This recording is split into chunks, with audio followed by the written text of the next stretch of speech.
Selamat datang channel Trading for Better Life. Hari ini ISG naik 2% lebih ke angka 6.531. Dan di video ini saya coba analisa satu emiten yang hari ini naik lumayan tinggi setelah JP Morgan menaikkan peringkatnya. Bagaimana potensi saham ke depannya? Yuk kita coba pelajari analisanya di video ini. Semoga analisa yang diberikan ini bisa bermanfaat dan membantu teman-teman dalam mengambil keputusan. Untuk teman-teman belum subscribe channel ini, bisa tekan tombol subscribe agar tidak ketinggalan informasi dan analisa saham terbaru yang di-upload setiap harinya. Di video ini saya coba analisa saham GoTo yang hari ini naik lumayan tinggi 6% lebih ke angka 82. Bisa kita perhatikan sebelumnya, GoTo sempat turun bawah garis EMA 50 dan setelah menyentuh garis EMA 150 yang pada satu sekitar 72, jika kita perhatikan GoTo berhasil bertahan dari rebound. Sempat mencoba naik di atas 7880, ternyata minggu ini gagal, sempat kemarin melemah, tapi hari ini GoTo kembali melanjutkan kenaikan. Jadi secara teknikal sebenarnya untuk ranjang menengah GoTo masih oke. Beberapa kali sebelumnya juga bisa kita lihat GoTo mengetes garis EMA 150 bisa bertahan dan rebound kembali. Jadi masih terus melanjutkan high low-nya. Dan jika kita perhatikan untuk saat ini memang belum mengkonfirmasi garis EMA 50 terlewati, tapi candle hari ini lumayan solid. Dan bisa kita perhatikan kalau pemberitaan dengan judul sinyal optimis JP Morgan untuk saham GoTo. Bisa kita lihat target untuk JP Morgan di saham GoTo naik lebih tinggi menjadi 95 per lembar saham dari sebelumnya cuma 75 per saham.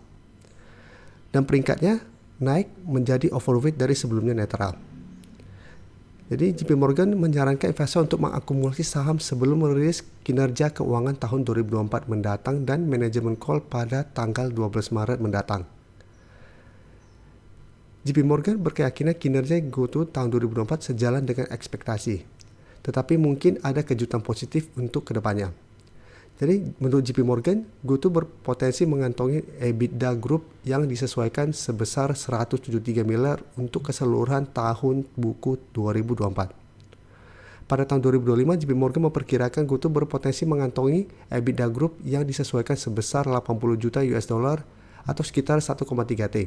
Jauh lebih tinggi dari perkiraan konsensus senilai 322 miliar.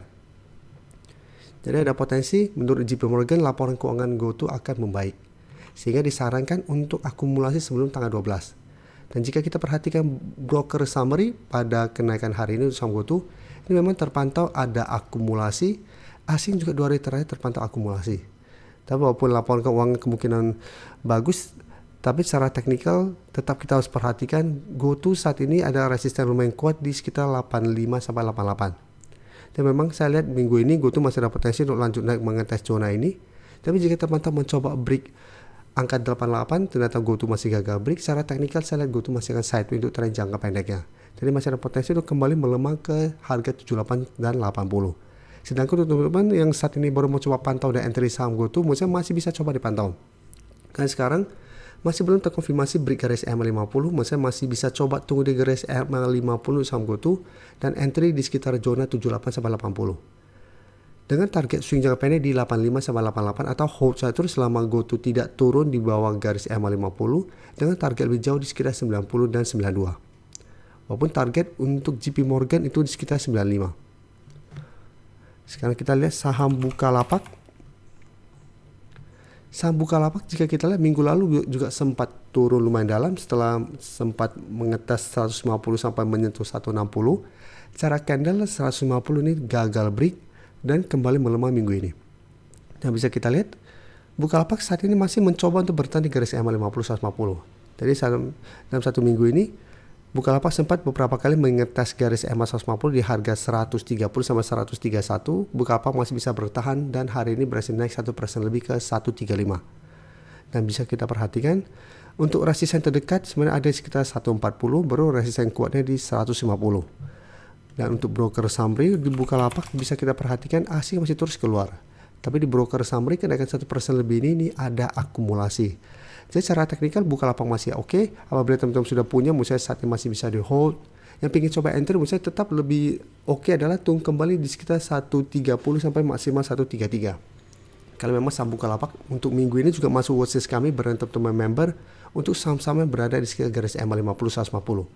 Jadi selama Bukalapak kuat di atas 131 atau maksimal 130, secara teknikal Bukalapak masih oke. Menurut saya masih ada potensi untuk kembali rebound ke target terdekat di 140. Apabila berhasil break, baru target berikutnya di 150. Sekarang saya akan coba update pergerakan dari saham Raja. Saham Raja bisa kita lihat dalam 2 minggu ini juga sempat turun dalam. Saat ini memang sudah mulai patah tren karena sudah turun bawah garis EMA 50. Dan sebelumnya mencoba break 4000, ternyata Raja gagal. Minggu kemarin sempat turun bawah garis EMA 50. Hari Selasa kemarin sempat menyentuh 2500 atau di garis EMA 150. Hari ini Raja bertahan di daerah support ini dan naik 4% lebih ke 2620. Jadi untuk tren jangka menengah Raja masih oke selama masih kuat di atas garis EMA 150 atau di harga 2500. Dan bisa kita perhatikan di broker summary pada kenaikan hari ini, asing sebelumnya sudah mulai masuk pada saat turun tanggal 4 dan tanggal 3 dan 28 juga asing semua sudah mulai masuk. Tapi hari ini pada saat kenaikan 4%, asing terpantau melakukan sedikit distribusi. Tapi jika kita perhatikan kenaikan 4% lebih ini terpantau ada akumulasi, walaupun jumlahnya tidak terlalu besar. Jadi untuk saham Raja, apabila teman-teman sudah punya, misalnya saat ini masih bisa di hold selama 2500 tidak tembus, yang ingin coba entry dan belum sempat dapat hari ini, misalnya lebih oke adalah tetap tunggu kembali jika 2500 sampai maksimal 2550 apabila ingin coba entry jika daerah supportnya. Dan target swing jangka pendek misalnya ada di posisi 2800. Dan memang resisten lebih kuat di 3000, tapi jika kita perhatikan sebelumnya 2800 juga berupa resisten di saham Raja. Dan apabila berhasil rebound tapi tertahan di 2800, Raja tetap masih ada potensi untuk membentuk lower low dengan target penurunan kembali ke 2500. Selanjutnya saya coba analisa saham INKP. INKP bisa kita lihat hari ini memang naik 5% lebih ke 4.920, tapi secara teknikal INKP trennya masih bergerak sangat downtrend.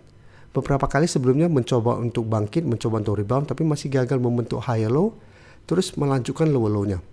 Dan dalam beberapa hari terakhir ini INKP mulai sideways dan mencoba untuk naik di atas harga 4.850. Walaupun hari ini tutup naik di sekitar 4.925, tapi secara teknikal atau secara candle ini belum terkonfirmasi break resistennya. Karena sebelumnya juga sama bisa kita lihat ditutup di sekitar 4.930. Ternyata hari Selasa kembali gagal break. Dan jika kita perhatikan untuk support terdekat ada di sekitar 4.550.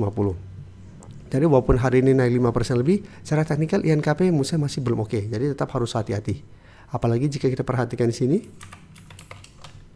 asing terpantau masih terus keluar walaupun hari ini naik. Kemarin juga pada tanggal 3 walaupun naik 5% ini juga asing masih keluar dengan jumlah besar. Dan kenaikan 5% lebih hari ini pun ini terpantau malah ada distribusi. Jadi untuk INKP apabila mau coba entry atau coba spekulasi buy, bisa wait and see, lihat apakah INKP berhasil naik di atas 4.850 baru spekulasi buy, atau lebih oke lagi tunggu INKP berhasil naik di atas 5.000 baru ikutan entry. Kali 5.000 saat ini masih berupa resisten psikologis. Apabila berhasil break, Musa menarik walaupun secara tren jangka menengah masih downtrend, tapi minimal ada potensi untuk mulai mencoba bangkit dari downtrendnya. Dengan target kenaikan terdekat di 5.500 sampai 5.800 apabila berhasil break harga 5.000. Saya ingin memberikan sedikit informasi bahwa saat ini channel YouTube Trading for Better Life sudah mempunyai fitur membership. Jadi fitur membership ini apabila teman-teman mau join, bisa tekan tombol join ini. Bisa kita lihat di sini, cukup dengan 29.900 atau 30.000 per bulan, teman-teman akan menjadi bagian atau member dari channel YouTube Trading for Better Life. Jadi teman-teman bantu mensupport channel ini.